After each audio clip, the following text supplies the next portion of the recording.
সুপ্রিয় দর্শক মণ্ডলী, আসসালামু আলাইকুম। যুদ্ধ চলছে রাশিয়া ও ইউক্রেন। এই যুদ্ধের সাথে বাংলাদেশের কোনো সম্পর্ক নেই। বাংলাদেশ এই যুদ্ধে অংশগ্রহণও করেনি। তবুও বাংলাদেশের কিছু বিদেশি অর্থাৎ প্রবাসী নাগরিক জড়িয়ে পড়ছে রাশিয়া ও ইউক্রেন যুদ্ধে। সম্মুখ সারির এই যুদ্ধে অংশ নিয়ে বাংলাদেশিরা নিহত হচ্ছেন, হাত পা হারিয়ে পঙ্গুত্ব বহন করছেন, এমনকি কাউকে কাউকে মাসের পর মাস খুঁজে পাওয়া যাচ্ছে না। এমনকি তাদের পরিবারও জানে না তারা আদৌ বেঁচে আছেন নাকি মারা গেছেন। কথা হচ্ছে এই সমস্যার সমাধান কোথায়। আজকে এই সমস্যার সমাধানের জন্য আপনাদেরকে নিয়ে এসেছি নারায়ণগঞ্জের সিদ্ধিরগঞ্জে। চলুন আমার সাথে।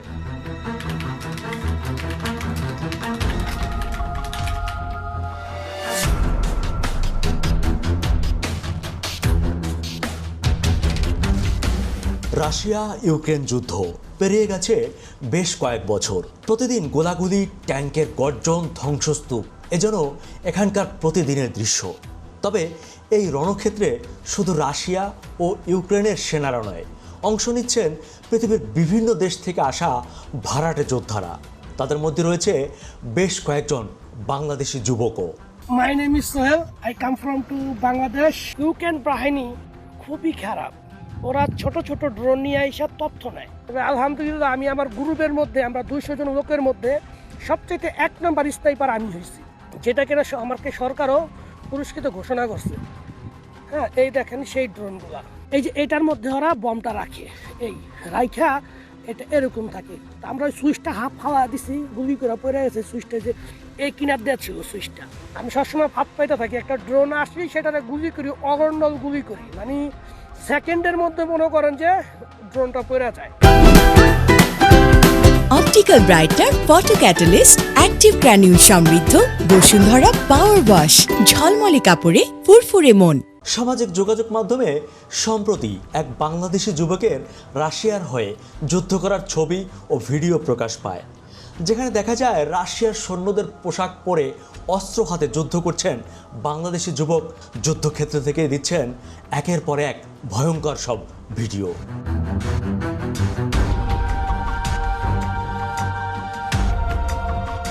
এই যুবকের নাম রাসেল মিয়াজি, যিনি প্রতারণার শিকার হয়ে জড়িয়ে গিয়েছিলেন রাশিয়া ও ইউক্রেন যুদ্ধে, যে যুদ্ধে নিহত হয়েছে তার বন্ধু। মিয়াজি কোনো মতে বেঁচে ফিরেছেন। যখন আমি কমান্ডারকে বলি আমরা তো এই কাজে দক্ষ, আমাদেরকে এই কাজ দেওয়া হোক, তখন কমান্ডার বলল তোমরা তো কন্ট্যাক্ট করছো ব্যাটালিয়নে, আর তোমাদেরকে যেই ম্যাম এই কথা বলছে সে তোমাদের সাথে প্রতারণা করছে। যোগ দেওয়ার পর আমরা 2 মাস ক্যাম্পে ছিলাম। ক্যাম্পে আপনার আমরা গান নিয়ে বসে থাকতাম, টহল দিতাম আর কি, ড্রোন টোন মাঝে মাঝে আসতো, আর ক্যাম্পের টুকটাকি যা কাজ টাজ আছে এগুলো আমরা করতাম। যাচ্ছিলাম লাশ আনতে, তো ড্রোন আসলে এমন জঙ্গলে পলাইতে হয়। যেহেতু আমাদের রাশিয়ান কোনো নাম নেই আর বাংলাদেশি নাম ওইখানে হয় না, সেজন্য আমাদের ডিফারেন্ট আমাদের কমান্ডার নাম দেয়। তো নামগুলো ছিল এক একটা চকলেটের। আমার নাম ছিল বাউন্টি। প্রায় 1 মাস হবে, 1 মাস পর রোজা শেষ হওয়ার সাথে সাথেই ঈদের পরে 4 জনকে আমাদেরকে ফ্রন্টলাইনে নিয়ে যায়। ফ্রন্টলাইনে যাওয়ার পরে আমরা প্রথমত কাজ করতাম হচ্ছে অকটেন, তারপর বোম, তারপর ছোট যে জেনারেটর, স্টারলিংক, রাউটার, মানে নিত্য প্রয়োজনীয় যা লাগে বাংকারে। ফ্রন্টলাইনে বাংকারে যারা থাকে তাদের যা প্রয়োজনীয় জিনিস আছে, খাবার দ্রব্য, এগুলো আমরা 15 থেকে 16-17 কিলোমিটার দূরে দূরে ফ্রন্টলাইনে বাংকারে নিয়ে দিয়ে আসতাম। তো 3 দিনের মাথায় আমি মালামাল দিয়ে আসার পথে একটা খোলা জায়গা, আমরা যেখান দিয়ে হাঁটি ওইখান দিয়ে গাছের সারি থাকে, আর ইউক্রেনে তো বড় বড় জমি, তো সারির পাশ দিয়ে আমরা সবসময় যাই, কারণ জায়গাতে ড্রোন আসলে আমরা গাছের আড়ালে পলাইতে পারি। তো আসার পথে আমরা যখন একটা খোলা জায়গায় আসি তখন আমি ছিলাম ফ্রন্টে। তো হঠাৎ করে একটা ড্রোন আসা পড়ে ইউক্রেনের। তো সে আমাকে টার্গেট করে, যেহেতু আমি সামনে ছিলাম, আমার সাথে গান ছিল না। তো আমার পিছে যে রাশিয়ান ছিল, তার পিছে আমার বন্ধু বাংলাদেশি, তার পিছে আরেকজন রাশিয়ান। তো আমার পিছে যে রাশিয়ান, ওর সাথে গান ছিল। তো আমি তখন আল্লাহর রহমতে শুয়ে পড়ি, তখন আমাকে বাদ দিয়ে সে ওই রাশিয়ানকে টার্গেট করে, তার কাছে যায় মতো ফায়ার করে এটারে মানে ধ্বংস করে দেয়। তো এটা আপনার এটার এই বোমের স্প্লিন্টারগুলো 200 মিটার পর্যন্ত ডিস্টেন্সে পর্যন্ত যায়। তো এইখানে বিস্ফোরণ হয়েছে, ঠিকই সে আহত হয়ে গেছে। তারপর তার প্যান্টটা আমরা যখন কাটতেছিলাম তখন আনফরচুনেটলি আরেকটা ড্রোন আসা পড়ে, আর ওইটা ছিল সুইসাইড ড্রোন। আমরা 4 জন যেহেতু ছিলাম, তখন ওই ড্রোনটা ডাইরেক্ট আমাদের মধ্যে নিক্ষেপ, আমাদের শরীরে হিট করে আর কি। শরীরে না, আমাদের মানে ডাইরেক্ট মাইরা দেয় আমাদের। তখন আমরা দৌড় দেই, দৌড় দেওয়ার পরে আমার হাত এদিকে লাগে, এদিক দিয়ে এগুলো সব ইনজুরি হয়ে যায়, এটা বাঁকা হয়ে যায়। এনে 2টা লাগে, এনে 3টা লাগে, কোমরে 1টা লাগে। তো রক্ত দিয়ে আমাদের এটি সব যা হয়ে রক্ত দিয়ে বইরা যাইতেছে। আর আমার বন্ধু যে আশিক, ওর অবস্থা খারাপ। তখন আমরা দৌড়ান এই 200 মিটারের সামনে যাওয়ার পরে আরেকটা ড্রোন আসে। তখন ওইখানে আবার কিছু রাশিয়ান বাংকার করতেছিল এক জায়গায়, আমরা দৌড়াই ওখানে যাই। তো ওইখানে যাওয়ার পর আমরা বাংকারে নুয়ে পড়ি, ওই উপরে থেকে টার্গেট করে আরেকটা বোম ফালায়। তখন আমার বন্ধুর আরেকটা স্প্লিন্টার এসে লাগে, আর যারা ওইখানে ছিল তারাও আহত হয়। যতই আহত হন, আপনার পাতা বিচ্ছিন্ন হয়ে যাক, সাথে সাথে আপনাকে হাসপাতালে পাঠাবে না। তাদের অনেকগুলো প্রসেস আছে, এই এক ক্যাম্প থেকে আরেক ক্যাম্পে যেতে হয়, আরেকটা থেকে আরেকটা, এগুলো শেষ করে রাত্রে পাঠায়, কারণ যাওয়ার পথে আবার হামলা করে। তখন আবার ওইখানে 10-12টা মিসাইল হামলা হয়। তখন আবার আমরা হুন্ডা থেকে নাইমা বাংকারে চলে যাই, বাঙ্গা বিল্ডিংয়ে ঢুকে যাই। বাংকার নয়, এটা বাঙ্গা বিল্ডিং। তখন যখন এটা স্টপ হয়, তখন আবার উঠা তারপরে আমি হাসপাতালে যাই। মূলত উন্নত জীবন, ভালো চাকরি, পড়াশোনার প্রলোভনে দেশ ছাড়ে আমাদের দেশের এইসব যুব সমাজ, আর তারা সেখানে গিয়ে প্রতারিত হয়। তারা নিজেরাও জানে না তাদের ভাগ্যে আসলে কি জুটতে যাচ্ছে। মূলত এই ঘটনার জন্য দায়ী কিছু রিক্রুটিং এজেন্সি এবং কয়েকটি দালাল চক্র। দর্শক, ঠিক এভাবে উন্নত জীবনের আশায় দেশ ছাড়ছে আমাদের যুবকরা, আর পরবর্তীতে প্রতারকদের খপ্পরে পড়ে যুদ্ধ গিয়ে হারায় নিজের জীবনটা। ইউক্রেনীয় কর্তৃপক্ষ এবং আন্তর্জাতিক গণমাধ্যমের তথ্য মতে যুদ্ধরত এই বাংলাদেশি নাগরিকদের মধ্য থেকে অন্তত 34 জনের মৃত্যু নিশ্চিত হওয়া গেছে। তবে নিখোঁজ ও যোগাযোগ বিচ্ছিন্ন ব্যক্তিদের কারণে এই সংখ্যা আরও বেশি হতে পারে বলে আশঙ্কা করা হচ্ছে। সম্প্রতি বাংলাদেশের বিভিন্ন জেলায় আরও 30 জন যুবকের সন্ধান পাওয়া গেছে, যারা ঢাকার একটি রিক্রুটিং এজেন্সি থেকে রাশিয়া গিয়েছিল। তারা কনস্ট্রাকশন, ইলেকট্রিশিয়ান ইত্যাদি ভিসায় সেখানে গিয়েছিল। পরিবারের দাবি, তারা রাশিয়া পৌঁছানোর পর তাদের রাশিয়ান একটি আর্মি ক্যাম্পে নেওয়া হয় এবং তারপর থেকে আর তাদের সন্ধান পাওয়া যাচ্ছে না। আমি কষ্ট আছি, আমার দোয়া করবেন। আর কথা নাই বাবা, এরপর আর কথা নাই রে বাবা,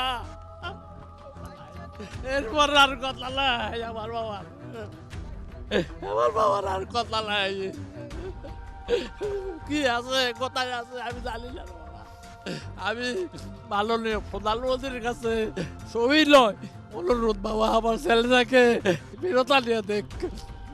আপনাদের মাধ্যমে মাননীয় প্রধানমন্ত্রীর কাছে আমি অনুরোধ করি বাবা, আমার বাবার বিয়ে করাইছি 4 মাস থুই বাবা বিদেশ গেছে।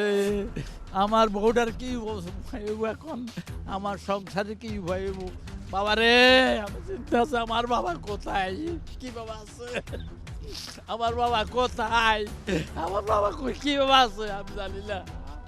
আল্লাহ তুমি রহমত কর আল্লাহ।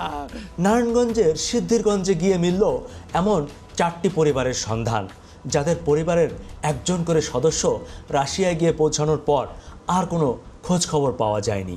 এই খবরগুলো যখন ক্যাম্পে চলে যায়, তাদের উপরে নির্যাতন চালায়।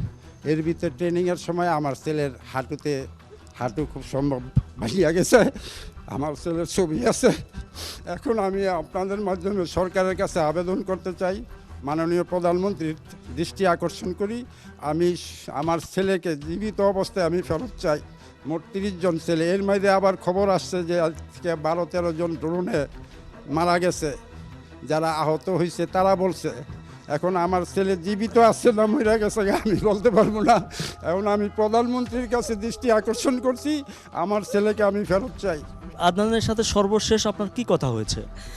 আদনানের সাথে আমার কথা হয়েছে, মানে ওই যে বয়সে দিছে, ওর তো নিজের ইয়ানে আরেকজনের আমারে বলছে যে আম্মা আমগরে কি কেউ বাঁচাইতে আইব না, আম্মা আমগো অনেক নির্যাতন করতেছে, আম্মা কেউ বাঁচাইতে আইব না, তাড়াতাড়ি করো, আমগরে এমনও ট্রেনিং দিতেছে, যদি এই অবস্থা আনতে পারো তাহলে আনতে পারবা, নইলে আমগরে পাঠাই দিব ফ্রন্ট লাইনে। তারপরে থেকে দৌড়াদৌড়ি শুরু করছে, আশ্বাস দিতে দিতে কোনো কাজ আর হয় না। আমার ছেলের পা ভেঙে গেছে, কইছে আম্মা আমি হাঁটতে পারি না, আমার পা ভাঙে গেছে। ওরা তো বাবা যুদ্ধে যায় নাই, ওরা তো এই প্রশিক্ষণ নিয়ে যায় নাই। ওদের উপরে যে চাপ নির্যাতন, কিছু কইলে ধরে ধরে মারে মারে। আমরা যত এখান থেকে চিল্লাইতেছি ওনারা বিশ্বাস করে না, কয় না ওগুলি কিছু না। পরে ওখান থেকে 2-1 ছেলে ভয়েস মেসেজ দিচ্ছে যে আমরা ভুক্তভোগী, আপনারা বিশ্বাস করেন না, আমরা মরলে কি বিশ্বাস করবেন। এখন তো বাবা শুনতেছি 10-12 জন মারা গেছে। আমার সরকারের কাছে আবেদন, প্রধানমন্ত্রীর কাছে আমার আবেদন, আমার ছেলে সহ যারা এখনো জীবিত আছে করে ফিরায় আনু। উনারও তো একটা সন্তান আছে না, উনারও তো সন্তান আছে। আজকে উনার সন্তানের যদি কিছু হইতো তাহলে কি দেশ চুপ থাকতো? দেশ কি চুপ থাকতো? দেশই নাড়াচাড়া দিত না? তাহলে আমাদের সন্তান কি এদেশের মানুষ না? কেন সরকারেরা এত চুপ থাকে? কেন কেন আমাদের সন্তানের প্রতি তাদের মায়া নাই? তারা যদি ইচ্ছা করতো ঠিকই আনতে পারতো, কিন্তু আমাদের ভুক্তভোগী ওদের বেচে কোটি কোটি টাকা লেনদেন হয়েছে, কিন্তু আমাদের সন্তানকে আমরা মামু। আমার কাছে আবেদন প্রধানমন্ত্রী চায় আমাদের মাইটা ফালক, তা আমাদের সন্তানদের আনুক। আমি দরকার হলে জীবন দিয়ে দিই উনার সামনে, যে আমারও মারেন, আমার সন্তানের আপনি দেন, ভিক্ষা দেন, আমারও মারেন। আমার সন্তানের যেমন বাচ্চাটা সারাদিন বাবা বাবা করে। সুবন্ধু, আপনারা দেখতে পাচ্ছেন এ হচ্ছে আদনানের শিশু সন্তান, যার বয়স মাত্র 3 বছর। আমাদেরকে দেখে সেও আমাদের কাছে বলছে যে তার বাবা নেই, বাবা কোথায় আছে সে জানে না। তার বাবা রাশিয়ায় গিয়েছিল কনস্ট্রাকশন ভিসায়, পরে জানা গেছে যে তাকে নিয়ে একটা ড্রোন কোম্পানিতে দিয়েছে, যেটা রাশিয়ান সেনাবাহিনীর আন্ডারে। এবং সর্বশেষ আদনানের ভাগ্যে কি জুটেছে সেটি আমরা যেমন জানি না, তেমনি এই ছোট্ট শিশু সন্তানটিও জানে না। আমি রাষ্ট্রের কাছে কিংবা আমাদের পররাষ্ট্র মন্ত্রণালয়ের কাছে জানতে চাই, আপনারা কি জানেন যে আদনানের অবস্থা কি? যদি জানেন আমাকে না, অন্তত এই শিশু বাচ্চাটিকে জবাব দিবেন। সর্বশেষ আপনার সাথে কবে যোগাযোগ হয়েছিল তার, বা কি কি কথা হয়? 12 তারিখে বলছে আমাদের উদ্ধার করো, এখন তো ফ্রন্টে দিয়ে দিবে, যদি বেঁচে থাকি তাহলে কথা হবে, দেখা হবে। এটা কার ছবি? এটা কে? তোমার বাবা? এটা ওইটা বাবা। এটা বাবা? বাবা কোথায়? দাড়ি কেটে দে দে। আচ্ছা, রবিন মিয়া আপনার হাজব্যান্ড? জি। আচ্ছা, কি হয়েছিল ওনার সাথে একটু বলেন। মূলত ওনাকে রাশিয়া নেওয়া হয়েছে যে কানেকশনের বিষয়ে, তারপরে ওনাকে নিয়ে নাকি ডোন ফ্যাক্টরিতে দেওয়া হয়েছে। তো ওগুলো তো আমরা জানতাম না, পরবর্তীতে শুনলাম যে ওনাদেরকে বিক্রি করা হয়েছে। তো বিক্রি করা হয়েছে, আমরা তো সরকারের কাছ থেকে অনেক কিছুই আবেদন করলাম, কোনো কিছুতেই কাজ হয় নাই। লাস্ট 29 তারিখে আমার সাথে কথা হয়েছে যে আমাদের যুদ্ধ করার জন্য যেসব করণীয় সব কাজ করাই লাইছে, এখন আমাদের সরাসরি যুদ্ধতে দেওয়া হইব। যদি বাঁচি তো দেখা হবে, আর যদি মারা যায় তো আমি জানো আমি মাফ করে দিই। আমার কথা হইলো, আমরা যে এত জায়গায় দৌড়াইলাম, আবেদন করলাম, তাহলে আমাদের লোকগুলা কেন মারা যাইবো আর কেন ফিরে আসবো না? আমাদের সরকার কি পারে না যে এই লোকগুলারে ফিরে আনতে বিদেশের থেকে? আমরা তো অনেক জায়গায় গেলাম, আমাদের তো এরকম আশ্বাস দিছে যে লোকগুলা কিছু ক্ষয়ক্ষতি হইব না, ফেরত দেওয়া হইব। তাহলে কই আজকে কি ফেরত? কি আমরা তো চোখের এই যে শুনি লোকগুলা মারা গেছে, ওদের তো আমরা ছবিটাও দেখতে পারতাছি না যে মারা গেছে না জীবিত হয়ে আছে। আমার 2টা সন্তান নিয়ে এখন আমি কার দুয়ারে যাবো, কার কাছে যাবো বলেন?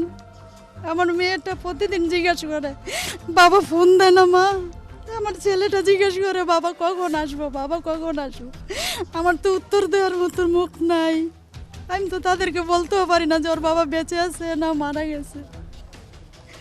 ওদের মাধ্যমে শুনি যে মারা গেছে, কিন্তু আমার কথা হইলো আমার স্বামীরা ফেরত দেও, আমি দেখতে চাই সে বেঁচে আছে না মারা গেছে, আর যারা আছে তাদেরকেও যেন ফেরত দিয়ে আসে আমাদের সরকার, এটা আমার মিনতি। কাজী রেজাউল করিম আপনার ছেলে না? জি। কি হয়েছিল একটু শুরু থেকে বলেন তো। আমার বাবা বিদেশে বাবারে যাওয়ার জন্য আমার বাবা তো বুঝতে পারে নাই এরকম যে হবে। আমার বাবা জানে না, আমরা কেউ জানি না এরকম যেন হবে আমার বাবার। আমরা কেউ জানি না, বুঝতে পারিনি। ওইখানে যাই এই সমস্যা, এখান থেকে তো কোনো সমস্যা হয় নাই। ওইখানে যাবার পরে এই সমস্যা, আমার বাবা অনেক কষ্টের মধ্যে আছে। ঈদের পর দিন খালি একটু ফোন দিছিল,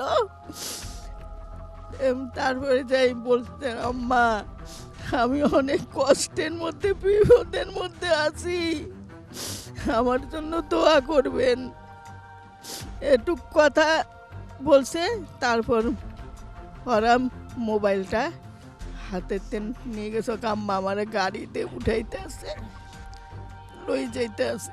এই যে আরিফ হোসেন পাটোয়ারি আপনার ছেলে, আমার ছেলে, আমার এই এক ছেলে আমরা নূরের ট্রাভেলসের মাধ্যমে আমরা সংবাদ পাই যে হ্যাঁ লোক যায় বিদেশে।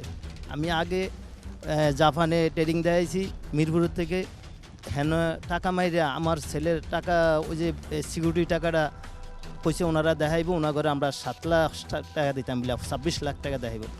আমরা পুরো টাকা দিয়ে দিছি ওনার ঘরে, ওনারা না নেওয়া বেশি টাকা পাইয়া ওনারা জাপানে আমার ছেলের বাদ দিয়ে অন্য ছেলের দিয়ে দিছে।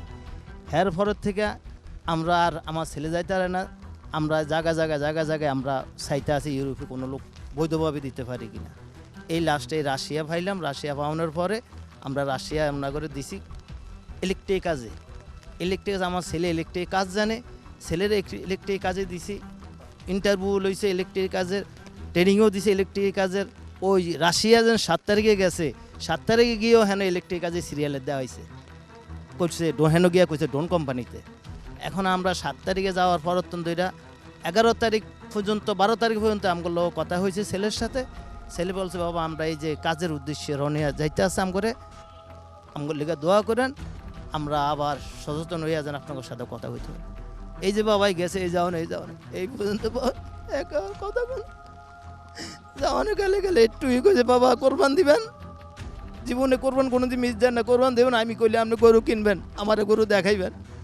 বাবা এই কথা কইয়াছেন, বাবাই গেছে, এই যাওয়ান বাবার আর কোনো শব্দ ভাই না, আইসো না আমার পরিবার এই পর্যন্ত পাগল বেরেনের মতো আউট হয়ে গেছি গা, ঘর থেকে বাড়িয়া যায় গিয়া, দিনে যায় গিয়া, রাত্রে যায় গিয়া, আমরা কতক্ষণ তারে ভরি দেওয়া রাখুম। এই একটা ছেলে আমার, এই জামাই সম্পূর্ণ কাজ, এই বিচার কাজ অফিস আদালতে দৌড়েছে, আমি দৌড়াইতে পারি না, আমি জানি না।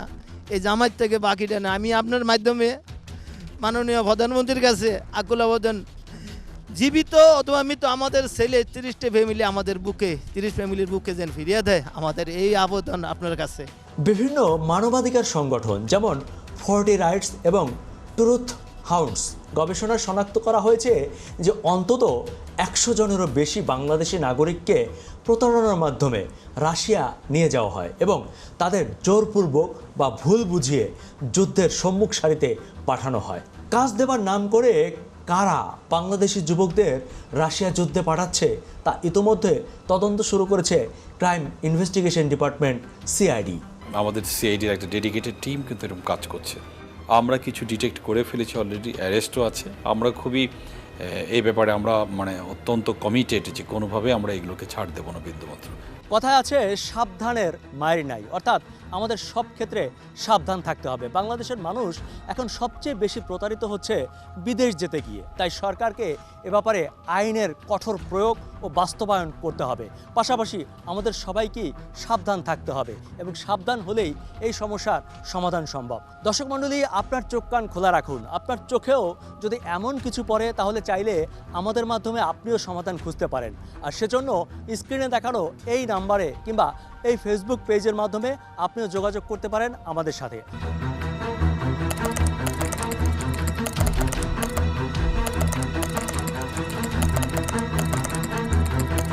আজকের মতো বিদায় নিচ্ছি, দেখা হবে অন্য কোথাও অন্য কোনো বিষয় নিয়ে। সে পর্যন্ত সবাই ভালো থাকুন, সুস্থ থাকুন, নিরাপদে থাকুন। খোদা হাফেজ।